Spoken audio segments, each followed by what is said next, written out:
Se 1 Samuel foi a temporada da ascensão de Davi, 2 Samuel é a temporada onde ele finalmente chega ao trono, mas descobre que ser rei não é o final feliz de um conto de fadas.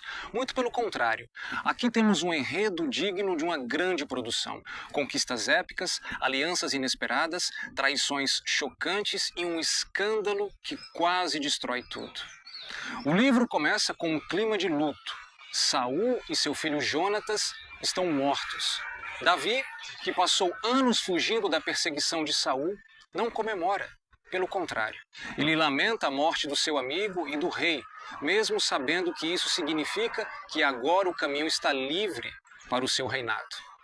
Mas é claro que assumir o trono não seria tão simples. O reino se divide.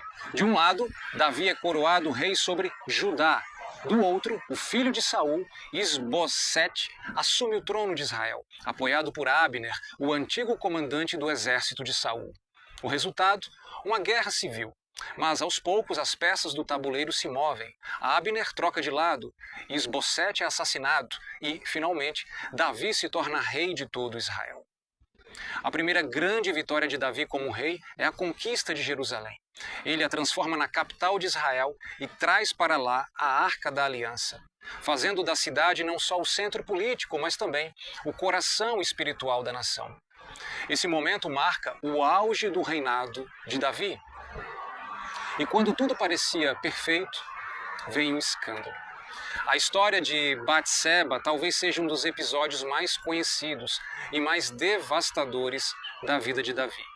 Em um momento de descanso, ele vê Batseba, esposa de Urias, e decide tê-la para si. O problema? Urias é um de seus soldados mais leais. Então, Davi tenta encobrir o seu adultério. E quando isso falha, ele manda Urias para a linha de frente da batalha, para que ele morra. Se Saul foi rejeitado por Deus por desobediência, Davi agora enfrenta o seu próprio julgamento. Deus envia o profeta Natã, e Natã o confronta com uma das parábolas mais impactantes da Bíblia, a do homem rico que rouba a única ovelha de um homem pobre. Quando Davi se revolta contra essa injustiça, Natã dispara: "Esse homem é você, Davi." Davi se arrepende profundamente. E é aqui que vemos a diferença entre ele e Saul. Enquanto Saul tentava justificar os seus erros, Davi reconhece a sua culpa. Ele escreve o Salmo 51, um dos textos mais belos sobre arrependimento na Bíblia. Mas mesmo com o seu arrependimento, as consequências vêm. O filho de Davi, Batseba, morre. E, a partir daí, a casa de Davi nunca mais seria a mesma. A partir desse ponto, os problemas familiares de Davi começam a explodir. Seu filho Aminon comete um crime terrível de abuso sexual contra sua própria irmã, Tamar. O irmão de Tamar, Absalão, mata Aminon em vingança por conta do que aconteceu com a irmã. E depois ele se volta contra o próprio pai. E o que acontece? Mais uma guerra civil. Absalão toma Jerusalém, obriga Davi a fugir e por um breve momento parece que a história vai se repetir como no tempo de Saul. Mas a diferença é que agora Davi não é mais o jovem guerreiro destemido. Ele está velho, cansado e profundamente marcado pelos próprios erros. No final, Absalão morre e Davi retorna ao trono, mas já não é mais o mesmo Davi. Seu coração está pesado. 2 Samuel termina com um rei que venceu todas as batalhas externas, mas que perdeu muito nas batalhas interiores. Ainda assim, Deus permanece fiel. Apesar de seus erros, Davi continua sendo chamado de o homem segundo o coração de Deus, porque no fim ele sempre volta para Deus com um arrependimento sincero. E o mais impressionante, mesmo depois de tudo isso, Deus mantém sua promessa.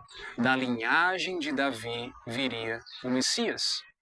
O que aprendemos com 2 Samuel, minha gente? Primeiro ponto, o poder da escolha. O mesmo Davi que derrotou Golias foi o Davi que caiu em adultério com Batseba. Cada escolha tem consequências para a nossa vida. Segundo, O verdadeiro arrependimento faz diferença. Davi errou feio, mas ele não fugiu da culpa. Ele se quebrantou diante de Deus. Terceiro, mesmo em meio ao caos, Deus continua no controle. Jerusalém, conquistada por Davi, se tornaria o lugar onde Cristo reinaria. E agora, que tal abrir a sua Bíblia e ler o segundo livro do profeta Samuel? Porque essa não é só a história de um rei, é a história de como Deus transforma até as piores quedas em um plano de redenção.